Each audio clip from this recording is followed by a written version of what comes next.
سلام، امیدوارم حالتون خوب باشه بچه‌ها. بعد از این اتفاقات ناگواری که افتاد، این اولین پست آموزشی ماست که تقدیم حضورتون میشه. با امید به اینکه با حمایت گرمتون باعث بشید پیج دوباره رونق بگیره، سر پا بشه تا بتونیم براتون آموزش‌های بهتر و بیشتری رو در آینده ارائه بدیم. و اما آموزش این پیراهن زیبا و ترند 4 فصل. من اول الگوسازیشو روی کاغذ انجام میدم، بعد میریم در ادامه برای دوخت. من با اندازه های فری سایز میخوام الگوسازی انجام بدم که از سایز 40 تا 46 نهایت 48 رو ساپورت میکنه. این اندازه هایی که الان دارم با این اندازه ها الگوسازی انجام میدم. خب پس مد نظر داشته باشید اگر شما بخواین سایزهای بزرگتر رو بیاین این پیراهن رو دوخت بزنید، میتونید به اندازه‌هایی که الان بهتون میگم اضافه کنید. به دور کمر، دور سینه و دور باسن، یعنی خط پهلوی الگوتون 2 تا 4 سانت اضافه میکنید اگر بخواید از 46 به بالا الگو سازی. و همچنین به هلال یقه، بلندی کف حلقه، سرشانه و کارور 1 تا 2 سانت اضافه میکنید برای سایزهای بزرگتر. میریم برای الگو سازی. اول از همه از این ور کاغذ حدود 7 تا 8 سانت فاصله بدین. خب نکته مهم این الگو سازی و مدل سازی روی یقه این مدله که اونجا باید دقت داشته باشید. خب بعد از اینکه از اینجا 7 تا 8 سانت فاصله گرفتید از لبه کاغذتون، میایین یه خطی میکشید که این خط CF. یه خط عمود برای هم میکشیم. از اینجا حدود 8 تا 9 سانت میریم داخل، علامت میزنیم. از اینجا هم حدود 12 میشه گفت تا 15 سانت میایم پایین. خب چون یقه ما یقه 7، حدود 13 تا 15 سانت میریم جلو، 3 سانت میایم پایین و شیب شانه رسم میشه. پس مقدار سرشانه ما شد 13 تا 15 سانت. این اعداد رو میتونید یادداشت کنید. از انتهای سرشانه به اندازه 22 تا 23 سانت میاییم پایین، علامت میزنیم. این میشه بلندی کف حلقه. خب حالا اینجا میایم یه خطی بهش رسم میکنیم. این میشه خط کف حلقه یا حالا خط سینه. از اینجا به اندازه 40 تا 41 سانت میایم پایین، هر کجا که بود اینجا علامت میزنیم و خط کمر رسم میشه. اندازه ها رو حتما یادداشت کنید. 22 تا 23 سانت اومدم پایین، از اینجا به مقدار 40 تا 41 سانت اومدم پایین و دوباره از اینجا به اندازه 20 تا 22 سانت میام پایین و خط باسن رسم میشه. خب به این صورت خطوط افقی مشخص میشه. حالا باید بیایم اندازه های این خط رو در نظر بگیریم. خب برای خط سینه به مقدار 32 تا 33 سانت میایم علامت میزنیم. از اینجا تا اینجا 32 تا 33 سانت. خط کمر به اندازه 30 سانت. خط باسن به اندازه 35 سانت.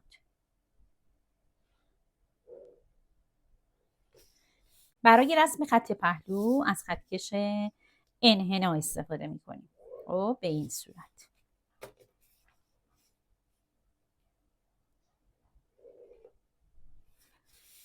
این خطم موقتا به این شکل میاد پایین.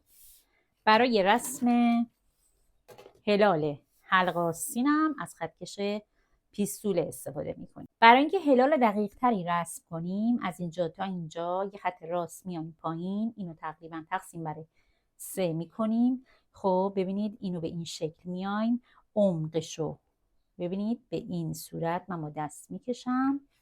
خب از این به بعدشو میایم به این شکل.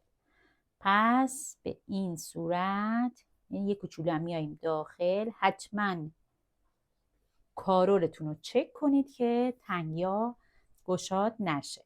به این سبک میایم هلال حلقه آستین رو رسم میکنیم. خب نکته مهمش روی یقه هست. ببینید از اینجا که بازی یقتونه باز بستگی به خودتون داره. میخواین بازتر باشه اینو میاین پایین تر یقه هفتتون.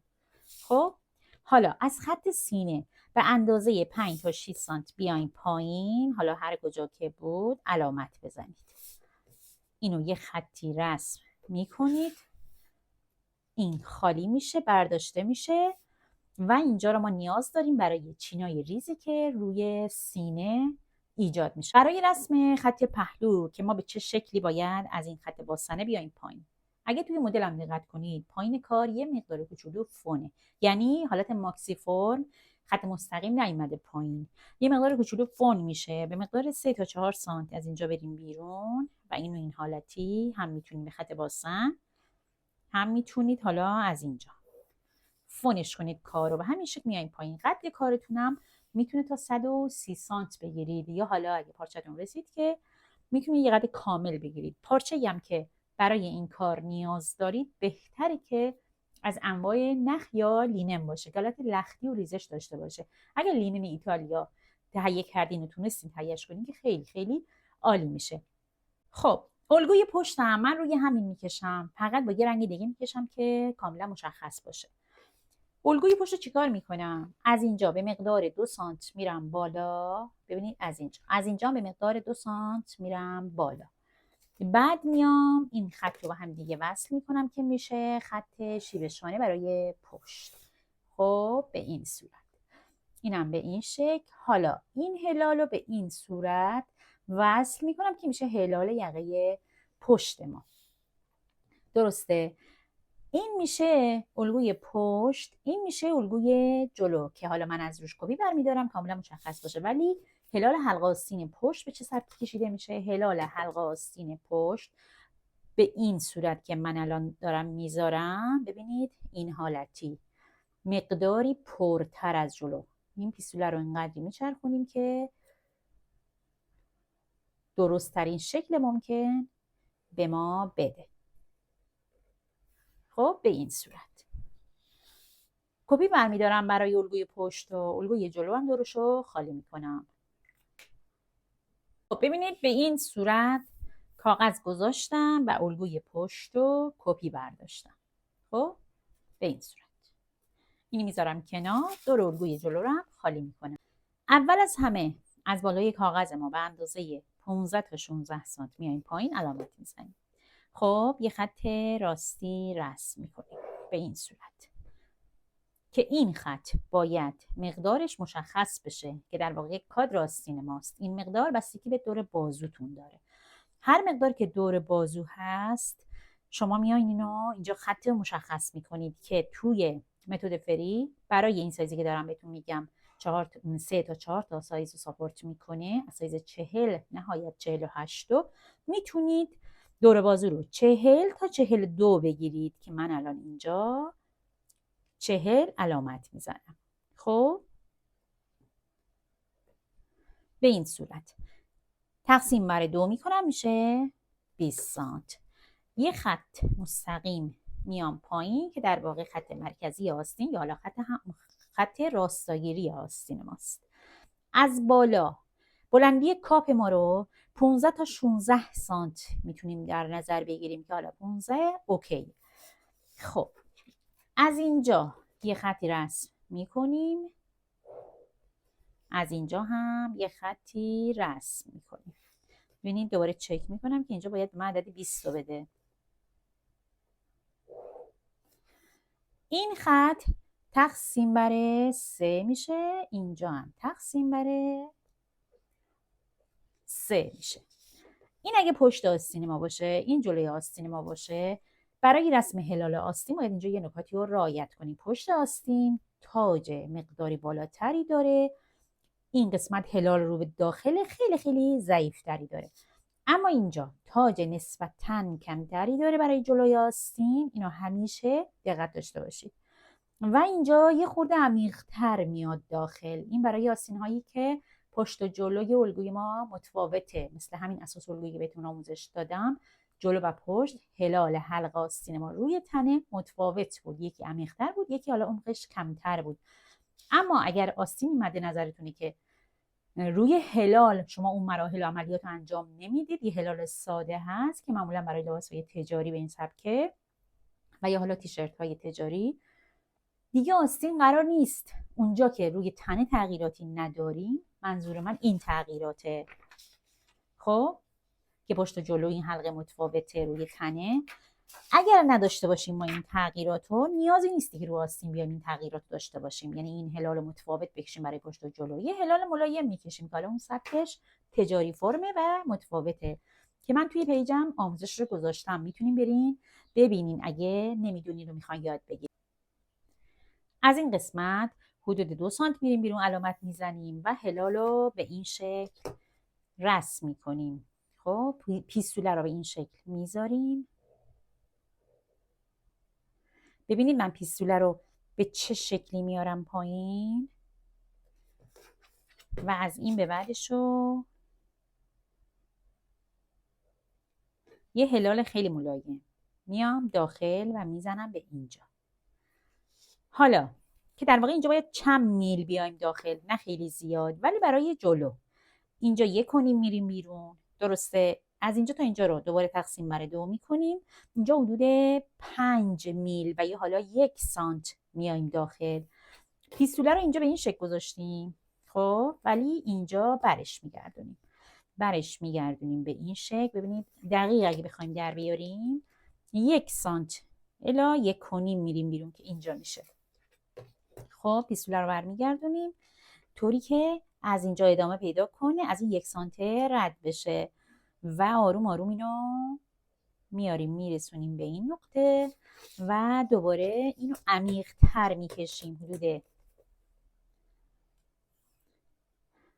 8 میل تا 1 سانت میاییم داخل و هلال کاپ آستین ما در قسمت جلو عمقش بیشتره، در قسمت پشت عمقش کمتره. خب از اینجا تا اینجا هم قد آستین ماست، میایم پایین برای مچی. ببینید به طرفین باید حداقل 15 تا 16 سانت علامت بزنیم، یعنی در واقع از اینجا تا اینجا 15 تا 16 سانته که این بستگی به دور مچتون داره که استانداردش برای فری سایز دور مچ کمتر از 30 سانت نباید باشه. خب میتونی بیشتر بگیری، میتونی تنگ‌تر بگیری، برای فری سایز از اینجا تا اینجا حداقل 30 سانت باید بهتون بده. خب اینم به این شکل میام پایین و آستین من رسم میشه. حالا اگه دوست داشتین انحنای این قسمت رو آستینتون رو اگر آستین جذبی میخواین داشته باشین تقریبا کتی فرم باشه، میتونید به این شکل انحنا بکشید و این دور ریز میشه. دور تا دور آستینم خالی میکنم. برای این اندازه هایی که الان بهتون دادم 2 متر و 20 تا 2 متر و نیم پارچه رو بهتره که در عرض 150 داشته باشید. خب اینجا روی دلای بسته هست، اینجا هم ترکی رو ترکی روی دلای بازه، الگوی پشت الگوی جلو رو به این شکل میذاریم، اینجا این روی دلای بسته و این مسیر با جادوخت 1 سانت قیچی میشه. در پهلو میتونید جادوخت بیشتری برات بذارید، حداقل 2 سانت رو داشته باشید. خب به این شکل برش بالاتنه جلو و پشت انجام میشه. قد کارم که گفتم به سلیقه خودتون میتونید یه قد کامل بگیرید. خب اینو میکشم بالاتر که شما کاملا ببینید. روی این قد کارو بلند میگیریم نهایت 130، حالا تا قد کامل خودتون هم میتونین بگیرین. برای برش آستین الگومون رو میذاریم روی دلای باز پارچه در راستای ترکی، میایم برشمون رو انجام میدیم.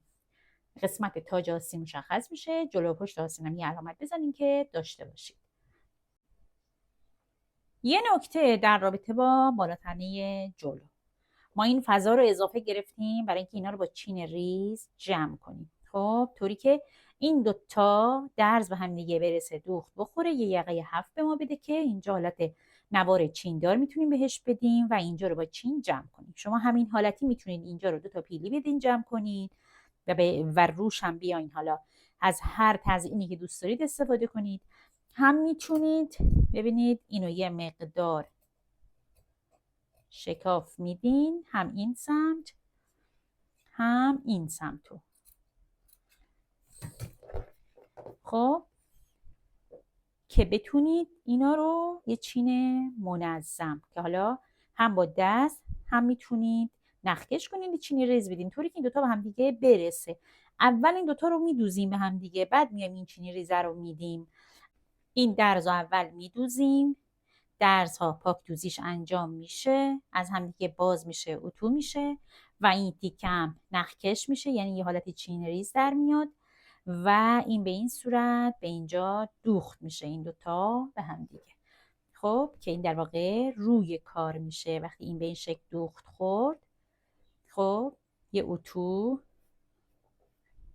و روی این میتونیم یه تزیین به کار ببریم که میتونیم از خود پارچه برداریم، دوراشو ریش ریش کنیم، یعنی نخاش رو بکشیم این حالتی ریش ریش بشه که اکثر شانتون ها، حالا این شانتون نخه، میشه قشنگ ریش ریشش کرد. به این صورت اینو میذاریم روش. حالا میتونیم کوچیک‌تر در نظر بگیریم، این چون جنبه آموزشی داشته حالا من به ابعادی که خیلی استاندارد نیست در نظر گرفتم. به این شکل اینو این حالتی دوخت میزنیم. این از قسمت جلو. برای هفتی میتونیم از نوارهایی استفاده کنیم که از خود پارچه باز به پهنای 3 تا 4 سانت تا میزنیم، اتو میکنیم، 2 برابر این قسمت در نظر میگیریم و اینا این حالتی چین میدیم و حالا بهش دوخت میزنیم، دقیقاً مثل مدل. یه دونه برای این سمت، یه دونه برای سمت مقابلش. برای پایین کار یعنی لبه دامنه، یعنی قد کار ما، میتونیم باز از نوارهای خود پارچه تهیه کنیم، نخاشو بکشیم. حالت ببینید هر یه دونه نخو که میکشید خودش حالت ریش ریش بهش میده. ببینید این حالتی، این کاملا در میاد و اینجوری ریش ریش میشه.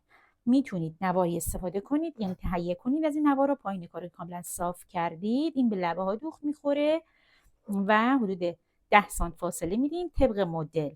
میاین بالا هم یه نواری به کار میبرید که کاری نداره، اینو از این سمت دوخت میزنید، 2 تا دوخته میزنید که اینو اینجا کاملا فیکس کنه. میایم نوار تزیینی یقه هفتمون هم به این شکل، همون نواری که گفتم تهیه کنین و تهیه کنید.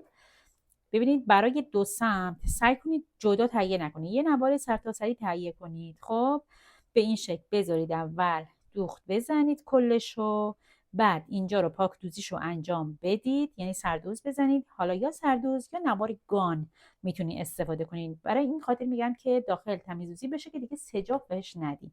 خب وقتی به این شکل دوختین و پاک دوزیش هم انجام دادین و برش میگردونین و اینجا رو یه دوخت نیش میرین کلشو. برای پشت یقم یعنی بالا تنه پشتم دیگه نیاز نیست از سجاف استفاده کنین، اونجا رو میتونین یه نوار گان و یا اوریب روی لبه کار کنید که دیگه نیاز به سجاف نداشته باشه.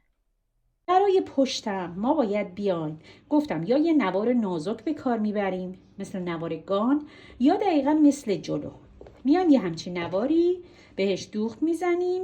خب پاکدوزی انجام میشه، دوخت نیش انجام میشه. حالا چرا باید دقیقاً مثل جلو بیایم این کار رو انجام بدیم؟ برای اینکه زمانی که این دوتا رو داریم، دوتا سرشانه رو با هم دیگه وصل میکنیم، با هم دیگه همخوانی داشته باشه. خب اضافه رو برمیدارم که با هم دیگه همخوانی داشته باشه. اگر فرض بر این که ما این نواره رو به پشت دوخت نزنیم، وقتی داریم این دوتا رو با هم دیگه دوخت میزنیم، خب اینجا جا خالی داریم برای پشت. پس یه نوار ساده یا یه نوار همچین نواری برای پشت هم باید داشته باشیم که سرشانه های پشت و جلو دقیقاً هم اندازه باشن. همین سمت رو از داخل دوخت میزنیم، درزای پهلو رو دوخت میزنیم که من از قبل دوختم. ببینید به این صورت از داخل کاملا درزا از هم باز میشه، اتو میشه، پاکدوزی کاملا انجام میشه. حالا خط رو که کشیدیم نوارمون رو میذاریم، 2 ردیف دوخت میریم دور تا دور پای لباس. یه دوخت آستین، ببینید من یه دونه از آستین رو دوختم. خب به این شکل. حالا این یه دونه رو گذاشتم که دوختش رو شما ببینید.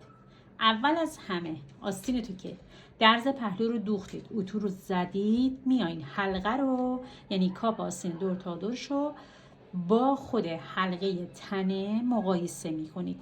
تاجش رو یه تیک میزنید که این روی این بمونه. خب بر فرضی که به این شکل باید یا یک اندازه باشن یا آستین اندازه 1 تا 2 سانت بزرگتر باشه. خب که اینجا کاملا مشخصه آستین یک مقدار بزرگتره. به هیچ وجه، من توی دوره پری سایزم تمام نکات دوختیشو گفتم برای آستین، به هیچ وجه آستین نباید کوچکتر از این حلقه باشه. دور تا دوره کاپ آستین ما نباید از دور تا دور حلقه ما کوچکتر باشه، حتی نیم سانت بزرگتر باید باشه. راه داره 1 تا 2 سانت بزرگتر باشه که به خوردش بره، اما کوچکتر نباید باشه. یک اندازم که باشه عالی میشه، یعنی یک لباس اسپورت تجاری فرم در میاد. خب به این صورت تنه به پشت، از اینجا آستین میدیم داخل، آستین به روه، آستین میدیم داخل، درز پهلوی آستین و تنه میمونن روی هم دیگه. خب تاج آستینم میمونه روی درز سرشانه، بر فرض این که تمام درز ها سردوز زده شده. اینم به این شکل میمونه و شروع میکنیم به دوخت.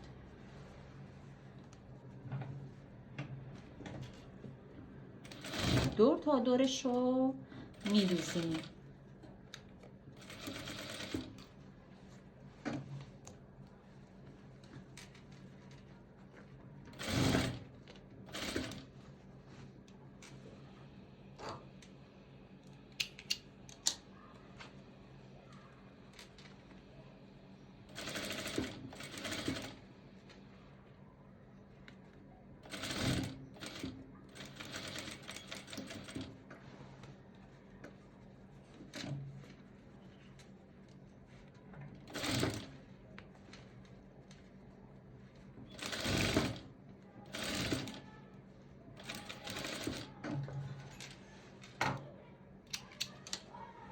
خب اینو برمیگردونم به رو، سوزن رو باز میکنم به این شکل. دور تا دور آستین دوخته شد. ببینید یه حالتی اینجا که تاج آستین ماست، یه کوچولو میتونیم خورد بدیم. به این شکل میدوزیم و اینو برمیگردونیم، یه اتو میزنیم و کار ببینید به این صورت. این از پشت، اینم از جلوی آستین اتو میزنیم و این سمت آستین ما هم مثل این سمت کاملا تمیز در میاد. اینم از آموزش دوخت پیراهن 4 فصل ما که تقریبا کارش تمام شد. این از پایین کار، نواردوزی پایین که هم جلو نواردوزی داره هم پشت. این از جلو که نواردوزی داره. گفتم اینا رو هم میتونید چینای ریز خیلی ریز در بیارید، هم به صورت به همین صورت و یا پیلی های درشت. این کاملا میگه سلیقه خودتون ربط داره. اینم از آستینش، مچیاشو که میتونید ساده بدین داخل اتو و دوخت، یا میتونید حالا پاکتی فرم و یا حالا کش بتوزین، هر جوری که خودتون دوست دارین. و اما یقه، ببینید بچه‌ها، یقه من تو اندازه‌ای که بهتون گفتم شاید اینجا که تو ویسی کوچیک تنگ به نظر بیاد، اما تو اندازه‌ای که بهتون گفتم 9 تا 8 تا 9 سانت بیایم این سمت، 14 تا 15 سانت میایم پایین و هفته یقه طراحی میشه. این اندازه کاملا استاندارده که از سر تنتون بره، یعنی دیگه نیازی نیست شما اینجا زیپ بدین یا حالا چاک بدین و دکمه بدین. با اندازه‌های فری سایز این کامل تنتون میره، دیگه اصلا جای نگرانی نیست. به این صورت امیدوارم که از این آموزشم نهایت استفاده رو ببرید.